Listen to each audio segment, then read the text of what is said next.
Hey guys, it's Faith and Faithly Gaming here on another Total War Warhammer 2 matchup. Playing Crooked Moon. This is a Crooked Moon versus the High Elves for kind of 12,400 gold, I think it was. I'm obviously Crooked Moon. Just going to show you a little replay of a battle I did earlier on. Turns out pretty nice. It's over pretty quickly, as you can see the High Elf guy hasn't taken a huge amount of units. He's gone for kind of expensive units with the Phoenix and the Sun Dragon there, and Alethal now in the front there, thinking maybe that quality would outweigh numbers, or maybe he just didn't know what to expect from a Crooked Moon player. But yeah, he's just got White Lance Chase, Sword Masters, Eagle Bolt Thrower there, firing off, sounding off, a Mage of Heavens, two Lothan Sea Guard, like I said, the Sun Dragon, the Phoenix, Alethal now in the front there. And a set of Silver Helms, which are just sat behind the tree here. I've got my normal army, which is the Fanatics. Well, you can see from the screen at the beginning, two Fanatics, two Squigs, two Squig Riders, one Wolf, the two Mobile Archers, which are coming up on the side here.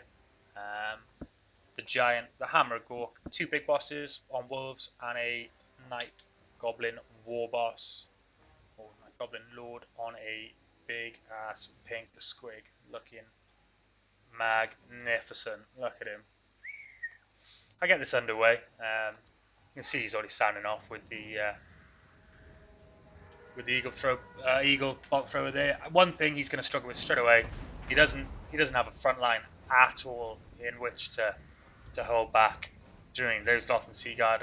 Is pretty much his artillery. His missile units and his front line. And I just see all sorts of bad things going down from here. These Silver Helms stop here. He's trying to track him through the woods, maybe in some sort of tactical play, but he just runs into two very hungry squig units who he kind of gets a charge into at the beginning, kills one or two, but like I said, there's another set of infantry following them up, so they're in a very sticky situation now. Thrown into the side of those guys there, all that's going to get them is absolutely surrounded by Squigs, Squig Riders, Night Elves, Night Goblins, all sorts, and they're going to get buried in the woods. So I think a few of them managed to make it away, but the Squigs will constantly be on their tails, so there's no way they can really get away. He sends his Phoenix off after my archers here, which bit of an error, I'd say. These units combined are probably 1,100 gold. I think this thing is kind of 1,400 and 500. I don't know. It's a strange play taking it so far away from my army. The speed on that thing is it's 100, but flying units, even though if they've got greater speeds, they never truly catch anything that's running. They might dip in and kill one or two things, but they will not be able to solidly get them in combat, so that's a bit of an error. Just quickly shape up here. There's a nice flame attack going off there, hitting my trolls and some of my front lines here. As you can see, we're just about to engage in his front lines. His archers are dropping back here to try and get out of the way of the approaching hordes. I flanked him with wolves, which are on the way in here. Squigs coming out of the woods here, coming round. I'll let you see the cinematics for this. Put this back on full play. So the Squigs come in straight into the front of his White Lions. Trolls flanking. Like all sorts of badness going on here. Look, goblins flooding in. Silver Helms still trying to get out.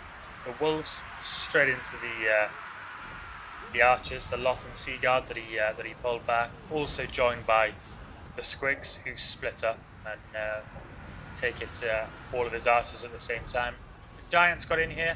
He's brought his dragon down on top of some of our Night Goblin fanatics. I think that's actually the regiment of the round, so either the 8 Gloonies or that's the 8 Gloonies. But they will fight until the end, so he's never going to make them retreat anyway, which maybe if he jumped on another set of units over here, maybe with the Terror, he could have had a better time. As you can see, the front line is absolutely crumbled. Nothing presentable. The goblins have just run absolutely riot through his back and front lines. The Squigs and Wolves have all but demolished the Lothan Sea Guard that pulled through the front line. these guys, my mobile archers, are still doing what they do best, and that is just running away, firing um, arrows back into whatever's chasing them. Um, Dragon, wow, look at that. I'd say it's just dropped there. I'm quite surprised to find that that dragon only has kind of 5k HP, whereas I think that's 9k on that giant and a very similar price. I know the mobility's not there, but yeah, it's cost him dearly, so he's just taken an expensive, and that's the end. He's tried to take those two expensive units, the dragon and the frost phoenix, just not really coming through from there. Good flanking motion from the squigs, and I think numbers beat him rather um, than anything else. Just completely overwhelmed. He presented a front line that just absolutely crumbled. I bet he'll think twice about the next time he he brings a small army like that against Crooked Moon.